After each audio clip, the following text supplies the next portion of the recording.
प्यारे बच्चों, RD inter college की ऑनलाइन क्लासेस में मैं अभिनव सिंह आपका एक बार फिर स्वागत करता हूं। पिछले वीडियो में हमने आपको गुरुत्व के बारे में समझाया था। टॉपिक था हमारा ग्रेविटेशन, और वीडियो के लास्ट में हमने आपको बताया था कि नेक्स्ट वीडियो में हम इससे संबंधित कुछ न्यूमेरिकल्स आपको सॉल्व करवाएंगे। तो आज इस टॉपिक संबंधित जो भी आपके सवाल हैं वो हम हल कराएंगे। देखिए, पहला न्यूमेरिकल जो हमारा है, फर्स्ट न्यूमेरिकल, वो क्या है कि 10 किलोग्राम द्रव्यमान के दो पिंड एक दूसरे से 100 सेंटीमीटर की दूरी पर रखे हुए हैं। इनके मध्य आकर्षण बल ज्ञात करना है। 10 किलोग्राम द्रव्यमान के दो पिंड। तो सबसे पहले आपको हम इसका फिगर समझा देते हैं कि हमने मान लिया ये दो पिंड है, M1 और M2, और दिया गया है कि दोनों का द्रव्यमान कितना है, 10 किलोग्राम।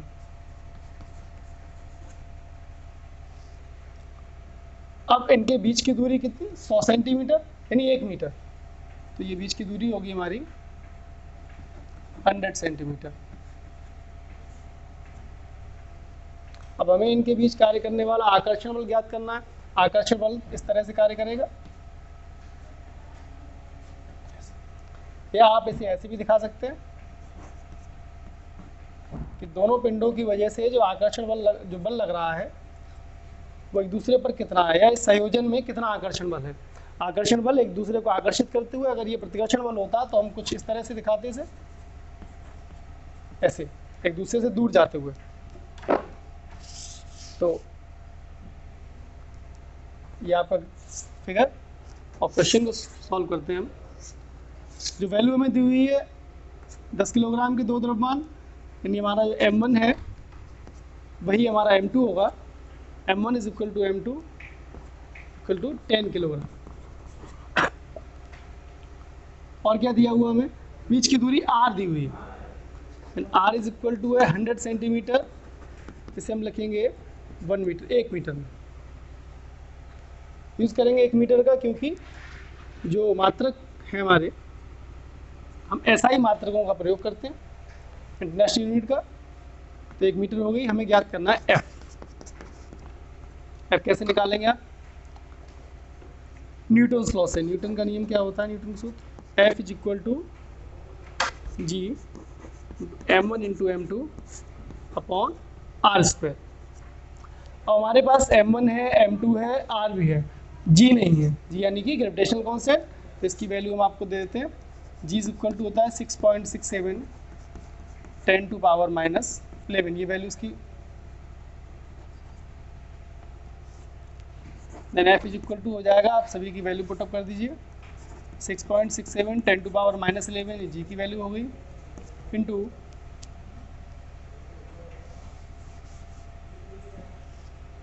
M1 और M2 दोनों समान है, 10 किलोग्राम, अपॉन R स्क्वायर यानी कि 1 स्क्वायर। अब 1 स्क्वायर क्यों, क्योंकि हमें सेंटीमीटर की मान नहीं लेना, हमें लेना है अपनी वैल्यू मीटर में। 1 स्क्वायर, इसकी वैल्यू 1 ही हो जाएगी।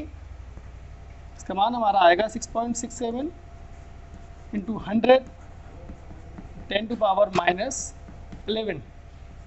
टोटल हमारा आंसर हुआ 6.67 इंटू 10 टू पावर माइनस 9 रह जाएगा। यहाँ पे 2 जीरो हैं, 2 जीरो को जब यहाँ से कम किया जाएगा तो 2 आते हैं यहाँ से हमारी कम हो जाएंगे। 6.67 10 टू पावर माइनस 9 न्यूटन। यानी 10 किलोग्राम द्रव्यमान के दो पिंड जो हैं, उन दोनों पिंडों को जब 100 सेंटीमीटर की दूरी पर रखा जाएगा तो इनके मध्य इतना बल लगेगा, 6.67 10 टू पावर माइनस 9 न्यूटन। ये पहला सवाल था।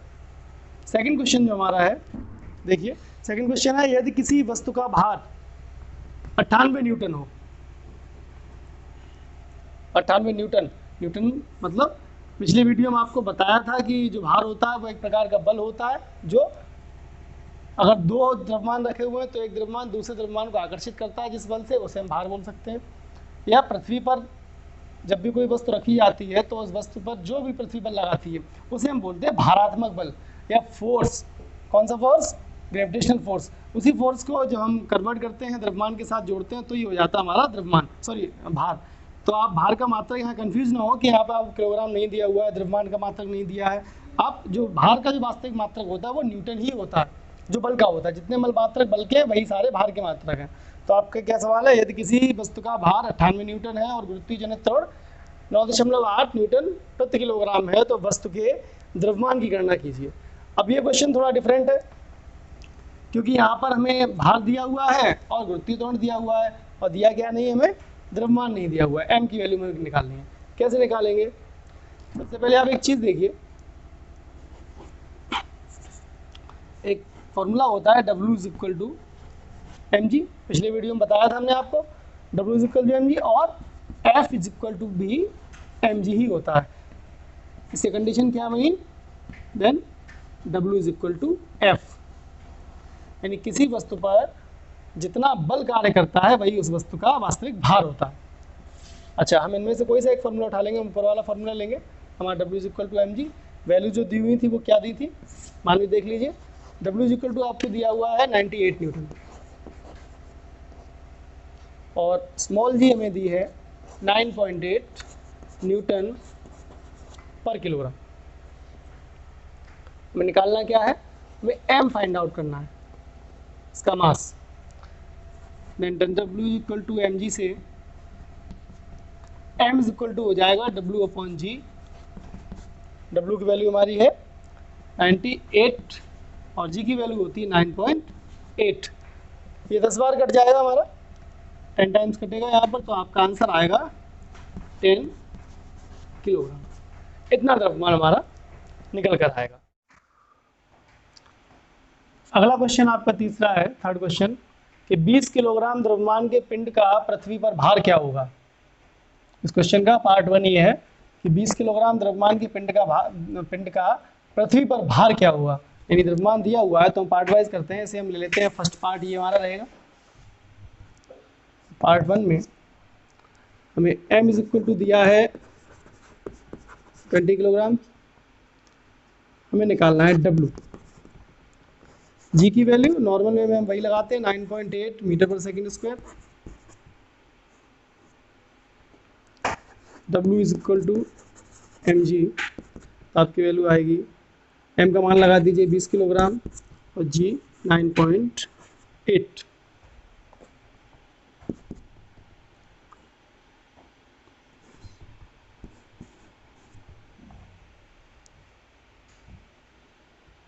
जब हम गुणा करेंगे तो चाहे तो आप 0 से दशमलव के डेसिमल को काट सकते हैं और सीधे आप गुणा कर लीजिए 2 का 98 में, आपका आएगा 196 न्यूटन। ये हमारा भार आया पृथ्वी पर। किसका भार? 20 किलोग्राम का द्रव्यमान जो होगा उसका भार पृथ्वी पर इतना। तो ये हमारा फर्स्ट आंसर हो गया फर्स्ट पार्ट का। ठीक, इसके बाद आगे बढ़ते हैं। इसके आगे इसमें क्वेश्चन है कि चंद्रमा पर इसका भार व द्रव्यमान क्या होगा। यानी हमें ये जो पृथ्वी पर था, अब चंद्रमा पर हमें काउंट करना है क्या, इसका भार यानी कि W निकालना है और द्रव्यमान m बताना है। दो चीज़ें बतानी है। और जबकि चंद्रमा पर g की वैल्यू कितनी होती है, 1/6 होती है। यानी g इज इक्वल टू यहाँ पर होता है 1.6 मीटर पर सेकेंड स्क्वायर। यानी पृथ्वी का जो गुरुत्वीय त्वरण है उससे लगभग 1/6 गुना, 1/6। अच्छा, अब हम जानते हैं W is equal to mg होता है। हमारे पास इसमें से कोई सी दो वैल्यू होती, तीसरी हम फाइंड आउट कर सकते थे। W भी निकालना है, m भी निकालना है, केवल g दिया हुआ है। कैसे काउंट करेंगे? तो हम जानते हैं कि द्रव्यमान जो होता है वो किसी भी स्थिति में बदलता नहीं है। आपका भार बदल सकता है। m जो होता है, चाहे आप चंद्रमा पर ले, पृथ्वी पर ले, अंतरिक्ष में ले, अनंत में ले, कहीं भी आप ले जाए, m का मान हमारा वही रहता है, द्रव्यमान नहीं बदलता है। तो द्रव्यमान क्या होती है? द्रव्यमान किसी वस्तु में उस पदार्थ की वास्तविक मात्रा होती है जिससे वो बनकर तैयार होती है, वो तो बदलती नहीं। जैसे ये चौक है, इस चौक का द्रव्यमान कितना होगा? इसे बनाने में जितना कैल्शियम कार्बोनेट यूज़ हुआ होगा, जो मटेरियल इसमें लगे होंगे, उनका द्रव्यमान ही इसका द्रव्यमान होगा, वो नहीं बदलेगा। हाँ, इसका भार बदल सकता है। भार डिपेंड करता है g के मान पर। तो गुरुत्वीय त्वरण का मान पृथ्वी पर कुछ और होता है, चंद्रमा पर कुछ और होता है। तो W तुम्हारा चेंज हो सकता है, m चेंज नहीं होगा। तो हम यहाँ पर क्या लिख देंगे? चंद्रमा पर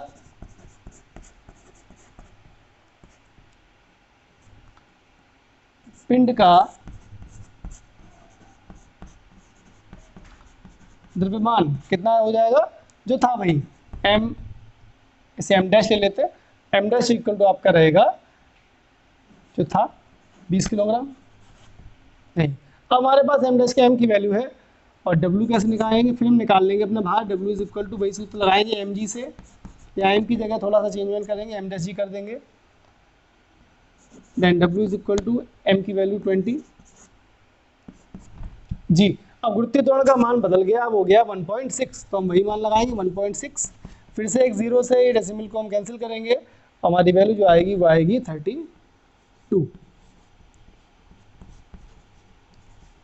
न्यूटन। तो अगला सवाल हमारा चौथा क्वेश्चन है, फोर्थ क्वेश्चन। 50 किलोग्राम और 120 किलोग्राम के दो पिंड 10 मीटर की दूरी पर रखे हुए हैं। फिगर समझना चाहें तो आपको पहले भी क्वेश्चन बता चुके हैं, इस तरह से आप चित्र बना सकते हैं। बहुत से बच्चे कहते हैं सर फिगर से समझाइए, तो आपको फिगर देते हैं, बहुत सिंपल है। दो द्रव्यमान आप दिखाइए यहाँ पर, M1 और दूसरा M2, दोनों के द्रव्यमान अलग अलग है, एक का 50 किलोग्राम है, दूसरे का 120 किलोग्राम। तो आप लिख सकते हैं ऐसे करके 50 किलोग्राम और 120, 10 मीटर की दूरी पर रखे हुए हैं, तो इनके बीच की दूरी जो होती है वो 10 मीटर। अच्छा, दूरियां गिनते कहाँ से हैं? अगर कोई द्रव्यमान यहाँ पर थोड़ा बड़ा लेते हैं हम, ये द्रव्यमान में ले लिया, मान लिया एक बॉडी है और एक बॉडी है, और आपको काउंट करना है के बीच फोर्स। दूरी आपको दे दी गई 1 मीटर की दी हुई, तो दूरी आप देंगे कहाँ से? ना तो दूरी हम सरफेस से लेते हैं, हम दूरी कहाँ से लेंगे? इसके सेंटर से। जो भी दूरियां मापी जाती हैं वो इन द्रव्यमानों के केंद्र से मापी जाती हैं, और द्रव्यमान केंद्र के बारे में आप पढ़ेंगे फर्स्ट ईयर कक्षा 11 में, आप पढ़ेंगे द्रव्यमान केंद्र क्या होता है। वैसे मैं आपको छोटी चीज़ बता दें द्रव्यमान केंद्र के बारे में। द्रव्यमान केंद्र किसी भी पिंड का वह स्थान होता है या वह बिंदु होता है जहाँ उसका समस्त द्रव्यमान कार्य करता है। यानी एक गोला जो होता है, इसका सारा समस्त द्रव्यमान जो कार्य करता है वो करता है इसके केंद्र पर। तो हमारी जो रेखा रहेगी इन दोनों को जोड़ने वाली है, जिसे हम बोल सकते हैं कि इन दोनों के बीच की दूरी कैसे आप दिखाएंगे, तो इस केंद्र से लेकर इस पिंड के केंद्र से दूसरे पिंड के केंद्र से। अब जरूरी नहीं दोनों गोले हो सकता है एक वृत्त हो, वो सॉरी वृत्त नहीं, एक वर्ग हो। तो वर्ग का द्रव्यमान केंद्र कहाँ होता है? जहाँ पर इन दो, आप ऐसा कीजिए, इन दोनों के कोनों से रेखाएं खींचिए, और जहाँ ये दोनों काटती हैं वो हमारा इसका द्रव्यमान केंद्र होगा। तो अगर एक वर्गाकार वस्तु दी हुई हो आपको, चौकोर वस्तु, और एक दिया हो गोला, तो द्रव्यमान केंद्र कहाँ से मानेंगे? जहाँ से रेखा कहाँ शुरू करेंगे आप? दूरी यहाँ शुरू करेंगे, यानी कि यहाँ से लेकर और यहाँ तक की ये जो दूरी होगी ये होगी 1 मीटर। अगर आप यहाँ से लेकर यहाँ तक की मापते हैं तो ये तरीका आपका गलत है, ये दूरी नहीं होती। चलिए वापस सवाल पे आते हैं अपने। तो क्वेश्चन हमारे क्या पूछा था? इनके मध्य गुरुत्वाकर्षण बल ज्ञात करना है। ऐसा क्वेश्चन आपको अभी हम करा चुके हैं, पहला क्वेश्चन। दूसरा क्वेश्चन तो मैं ये लास्ट क्वेश्चन करा रहा हूँ इस टाइप का। इसके बाद ऐसे जो भी सवाल है वो आप खुद करिए, और अगर कोई प्रॉब्लम हो तो आप हमें कमेंट बॉक्स में बता सकते हैं। तो क्या दिया हुआ हमें? M1 इज इक्वल टू दिया है 50 किलोग्राम, और M2 हमारा जो है वो है 120 किलोग्राम। इनके बीच की दूरी R जो है वो 10 मीटर। तो चेंज करने की जरूरत ही नहीं है क्योंकि पहले से ही मीटर में दिया हुआ है। सेंटीमीटर, मिलीमीटर या किसी और मात्रक में होता तो हम चेंज करते। F इज इक्वल टू निकालना है तो हमारा Fg यानी ग्रेविटेशनल फोर्स ये हो जाएगा, जो फॉर्मूला होता है G into M1 M2 upon R square. Small G की वैल्यू आप जानते, कैपिटल जी की सॉरी वैल्यू आप जानते हैं क्या होती है? 6.67 10 टू पावर माइनस 11 इंटू दोनों द्रव्यमानों को गुणा कर देते हैं 50 और 120 का, और अपॉन में R स्क्वायर यानी कि 10 का स्क्वायर। इसे हम आगे सॉल्व करते हैं।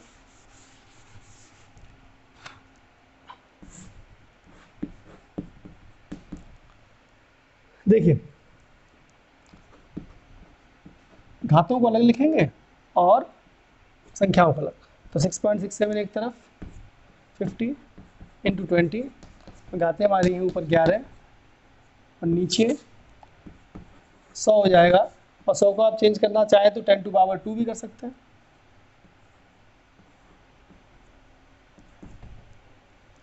यहाँ से 2 जीरो तो 2 जीरो ये, यानी सीधे आपका कट जाएगा 10 टू पावर 2। और इनका हम गुणा कर लेते हैं। 5 का गुणा 2 में करेंगे 10 आएगा, 0.1 यहाँ से हटकर इधर खिसक जाएगा आपका, तो 66.7 10⁻11 ये भी आंसर है। अगर आप दशमलव में हटाना चाहें, इस वैल्यू कैसी रखना चाहें तो 6.67, और यहाँ से जो एक 10 की घात 1 बनी थी वो हम इसमें ऐड कर देंगे, तो माइनस के 11 प्लस की 1, तो आपका हो जाएगा 10⁻10। कैसे? ये भी आंसर ठीक है और ये भी आंसर ठीक है, आंसर दोनों सही है आपके, एक ही बात है। इसके बाद नेक्स्ट क्वेश्चन जो हमारा है, इसका मात्रा लिख देते हैं, सॉरी, न्यूटन।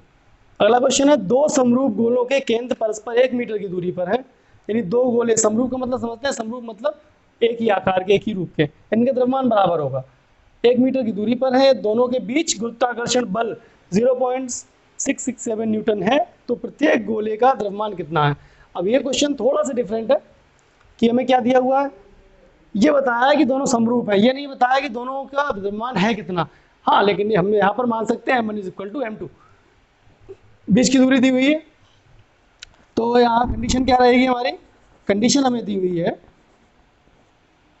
m1 = m2, बीच की दूरी 1 मीटर, यानी r = हमारा है 1 मीटर का, और दोनों के बीच गुरुत्वाकर्षण बल भी दिया हुआ है, F दे दिया है, Fg का मतलब ग्रेविटेशनल फोर्स। जब भी आप लिखेंगे तो Fg आप ऐसे लिख सकते हैं, Fg ग्रेविटेशनल फोर्स लिखें। अगर आपको निकालना है विद्युत बल तो F × Fe आप दिखा सकते हैं इस तरह से, 2-3 बल इकट्ठे हो तो केवल F नहीं ले सकते हैं, थोड़ा कन्फ्यूजन हो जाता है। तो Fg बराबर दिया है 0.667 न्यूटन।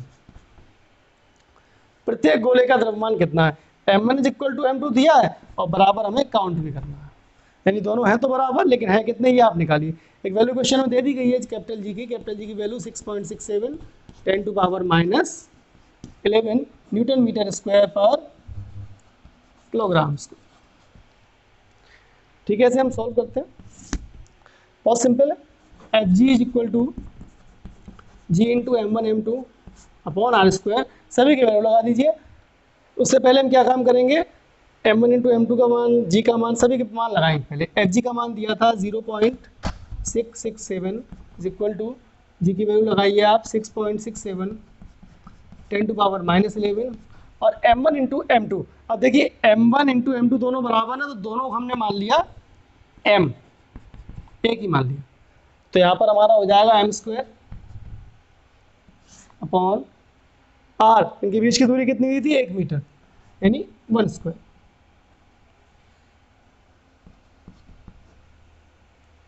ठीक है, अब चाहे तो आप ऐसे ही सॉल्व कर लीजिए, चाहे ऐसे ट्रांसफर कर लीजिए। ट्रांसफर कैसे करें, m² को इधर ही रखते हैं और ये जो मान हमारा है जी की वैल्यू ऐसे हम ले आते हैं यहाँ पर, इधर देखिए आप, m² = हो जाएगा, पहले RHS के मान देख लो, इसकी RHS की, इसके नहीं, 0.667 था वहाँ पर।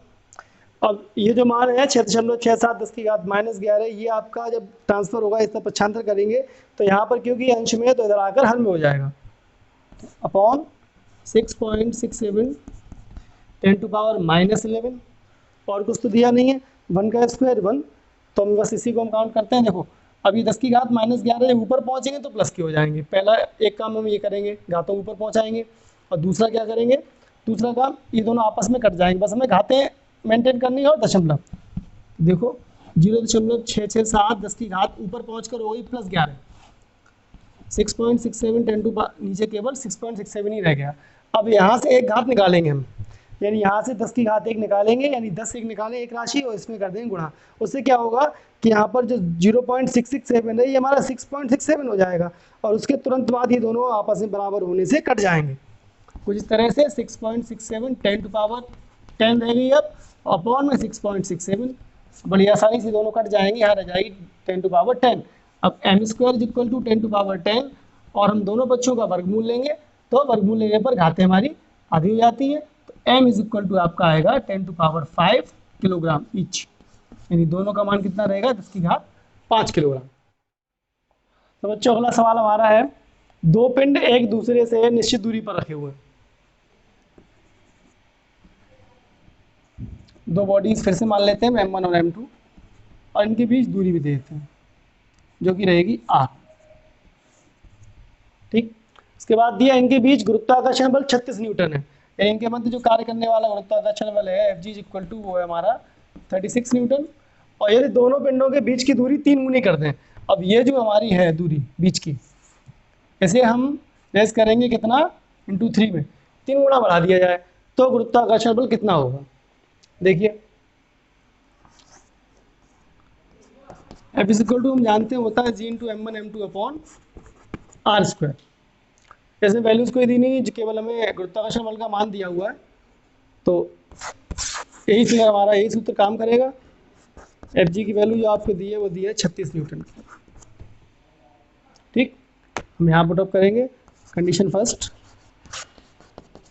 पहली कंडीशन में हम जैसे सूत्र लगाते हैं सेम वैसे ही लगाएंगे, यानी F G equal to G into M one M two upon R square. R की वैल्यू और एफ जी की वैल्यू दोनों लगा दीजिए। एफ का मान हमारा है 36 Newton, G M one into M two upon R square, यानी कि बीच की दूरी कितनी दी है। अभी हमें देखो इसने क्या कहा कि बाद में 3 गुना कर देंगे, यानी अभी दूरी नहीं दी है, तो आप एक काम करें, तो आप मान लीजिए कि R one is equal to आप लीजिए आर और R two is equal to ले लीजिए 3r, ऐसे, या फिर दोनों ही ना लो आर के, अगर आप खत्म करना हो, अगर आपको कठिन लगता है ये प्रोसेस, तो आप R one is equal to ले सकते हैं 1 और R two is equal to ले सकते हैं 3, दोनों में से कोई इस तरीके ले लीजिए, क्योंकि बाद में तो आपको अपॉन करने में आर कट ही आना।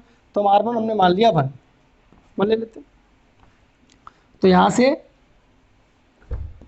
m1 into M two is equal to निकला आपका 36 अपॉन जी। चाहे ऐसा करते रुक जाइए आप, इस तरीके से थोड़ा बड़ा हो जाएगा। हम यहीं पे से दे देते हैं question number first, G M one M two के मान को, G into M one M two is equal to 36, question number first. फिर हम आते हैं सेकंड कंडीशन पर। सेकंड कंडीशन में क्या दी हुई है कि इनके बीच की दूरी 3 गुनी कर दें, और कुछ नहीं दिया हुआ है। क्या लिखेंगे, जब बीच की दूरी 3 गुनी कर दी जाए तो क्या हो जाएगा, तो इस बार हमारी आर बराबर रह जाएगी, कितनी हो जाएगी। फिर से आप एक सूत्र लगाइए, इस बार हमें एफ जी का मान ही निकालना है, तो एफ जी रेस इक्वल टू हम करेंगे G into M one M two upon R square, F G equal to G M one M two upon R की वैल्यू क्या थी हमारी 3 का स्क्वायर। Question number second.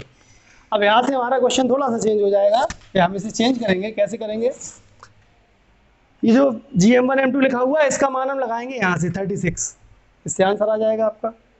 लिखेंगे G M one M two का मान, जो कि मैं क्वेश्चन फर्स्ट में निकाल लिया था, क्वेश्चन नंबर सेकंड में रखने पर, तो एफ जी रेस इक्वल टू होगा आपका G M one M two का मान कितना था 36, और ये 3 का स्क्वायर करेंगे 9 हो जाएगा, और 9 ये कटेगा 4 बार, तो हमारा गुरुत्वाकर्षण कितना रह जाएगा 4 न्यूटन।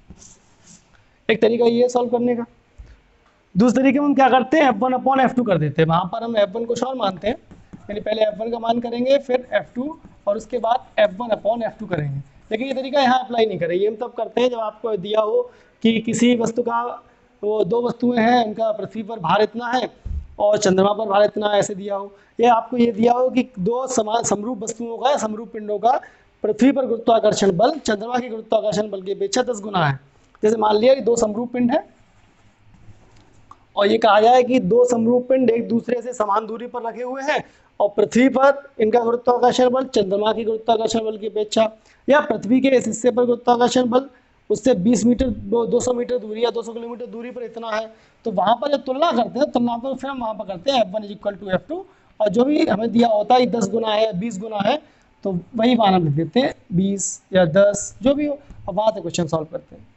तो ये आपका था ये क्वेश्चन। इसके बाद हमारा अगला क्वेश्चन जो है, तो हमारा लास्ट क्वेश्चन जो है क्या है कि एक व्यक्ति का पृथ्वी पर भार 600 न्यूटन है, चंद्रमा पर इसका भार क्या होगा। यानी किसी व्यक्ति का पृथ्वी पर भार कितना है, 600 Newton. W is equal to हमें दिया हुआ है 600 न्यूटन, कहाँ, पृथ्वी पर। हम लिख देंगे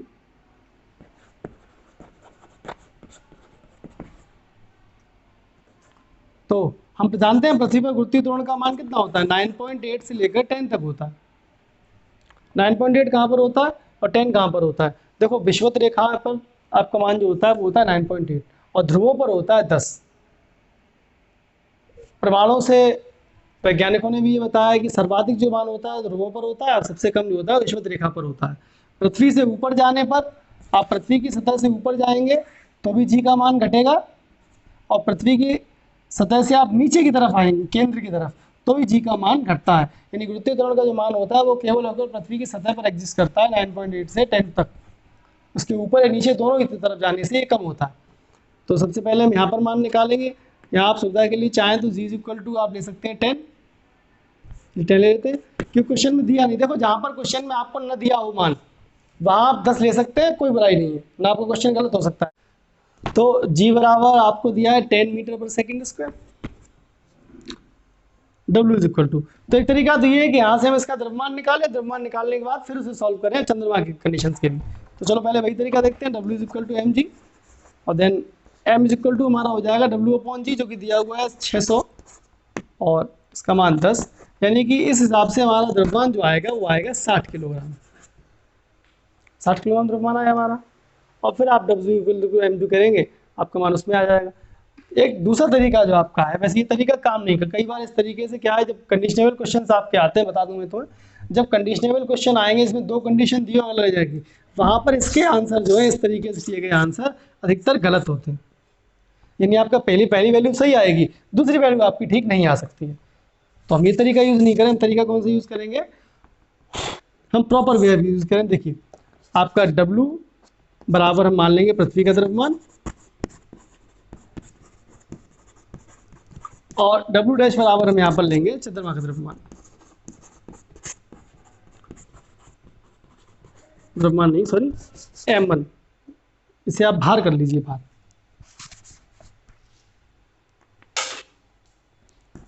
लीजिए। और पृथ्वी से हम संबंध नहीं रखेंगे क्योंकि पृथ्वी पर तो पूछा ही नहीं, चंद्रमा पूछा, हम सीधा चंद्रमा पर ही निकालेंगे। क्या लिखेंगे, चंद्रमा के लिए W dash is equal to mg dash करेंगे यहाँ पर, और पृथ्वी पर क्या होगा, पृथ्वी पर होगा W is equal to mg और m का मान आप W/g लगा सकते हैं। एक ही तरीका है। तो सबसे पहले क्या करेंगे, g डैश की जो वैल्यू दी है 1/g, ji dash equal to दिया है 1/6 जी। इसका मतलब क्या है कि पृथ्वी का गुरुत्वीय त्वरण है उसका 6वां भाग है ये। सीधे इसका प्रयोग कर लो। अब W इज इक्वल टू जब mg डैश करें, W डैश इक्वल टू, तो वहाँ पर आप कर दें m इंटू, और g का मान कितना है, g डैश की वैल्यू क्या है 1/6g, यानी 1/6 इंटू जी। यहाँ से हमारी इक्वेशन बनेगी वो रहेगी W dash equal to mg upon 6। इसे इक्वेशन नंबर फर्स्ट दे दीजिए। चंद्रमा का मान आ गया, अब निकालेंगे पृथ्वी का मान। तो पृथ्वी पर जो हमारा था वो सीधा सीधा आप जानते हैं W इक्वल टू mg, यहाँ पर भी करेंगे और यहाँ पर तो जी रहेगा, यानी W बराबर हमारा mg पृथ्वी पर। तो पृथ्वी पर हमें W का मान दिया हुआ था, कितना दिया था, 600 न्यूटन। तो 600 न्यूटन पृथ्वी का भार हो गया और m इंटू जी। अच्छा, जी का मान आप लगा सकते हैं, लगाना चाहे तो, न लगाना चाहे कोई बात नहीं, आप यहाँ पे प्लेस करेंगे। हमने mg की जो वैल्यू थी वो हम यहाँ से उठाएंगे इस जगह से, इक्वेशन नंबर सेकंड। और फिर यहाँ लिखेंगे इक्वेशन नंबर सेकंड से फर्स्ट में मान रखने पर क्या आएगा मान, mg की वैल्यू। mg की वैल्यू कितनी है, 600 न्यूटन, और यहाँ पर mg की वैल्यू दी नहीं हुई है, यहाँ W डैश हमें काउंट करना। तो W डैश इक्वल टू हो जाएगा mg की जगह आप कर दिए 600 और अपॉन में 6 है, ये 100 बार कट जाएगा। तो चंद्रमा पर आपका जो भार निकला वो आपका आया W dash equal to 100 Newton. तो बच्चों हमने आपको ये दूसरा तरीका बताया, आप केवल और केवल न्यूमेरिकल इस टाइप के जो हो इसी तरीके से कीजिए, इसी हल कीजिए। आपको प्रूव करने हो तो भी करें, क्योंकि पहला तरीका आपको बता चुके, दिखा चुके थे कि वो गलत है, मतलब सूत्र गलत नहीं है। आप W बराबर mg लगाएं, आपका सूत्र सही लगाया, लेकिन उससे कंडीशनेबल वैल्यू जो दूसरे पार्ट की आएगी वो गलत आएगी, क्योंकि उसमें हमारा W बराबर क्या निकला था। अब तो ये क्वेश्चन कंप्लीट हो गया है, सब आप समझ लीजिए। W बराबर mg जब हम करते हैं और यहाँ पर आप मान लगाते हैं 600 न्यूटन, फिर m और इंटू जी, और जी का मान मान लीजिए 10 लगाया, फिर यहाँ पर m बराबर क्या निकलता 60, m 60 निकलता आपका, और फिर W डैश बराबर mg, और 60 आपने लगाते m की वैल्यू, क्योंकि जो कॉन्सेप्ट है हमारे मास का, द्रव्यमान सिद्धांत जो है उसके अनुसार द्रव्यमान बदलता ही नहीं है, तो हम चंद्रमा पर ही 60 ही लगाते। अच्छा, 60 लगाने के बाद फिर होता क्या कि चंद्रमा पर जी का मान कितना था, g/6, यानी आप करते हैं g/6, तो यहाँ से छोटा सा अंतर जो आएगा वो ये आता है कि आप यहाँ पर एक तरफ बच्चे जी की वैल्यू पुटअप करते हैं, 10 लगा देते हैं आप, जी का मान 10 लगा देते तो ठीक था, तो आपको 100 न्यूटन नहीं आता। लेकिन अगर आप यहाँ पे 9.8 करते तो क्वेश्चन हमारा गड़बड़ आया था। तो इसलिए बेटर यही रहेगा कि आप दो इक्वेशन बनाएं इस तरह से, और फिर दोनों की तुलना कर दें या फिर दोनों में मान प्लेस कर दें। तो आज हमने आपको ग्रेविटेशनल संबंधित न्यूमेरिकल समझाया कुछ, इससे संबंधित जो भी सवाल है वो आप अपने घर पे सॉल्व कीजिए, और कोई प्रॉब्लम हो तो आप बताएं। अगली वीडियो में आपको फिर से एक नया टॉपिक लेकर आएंगे।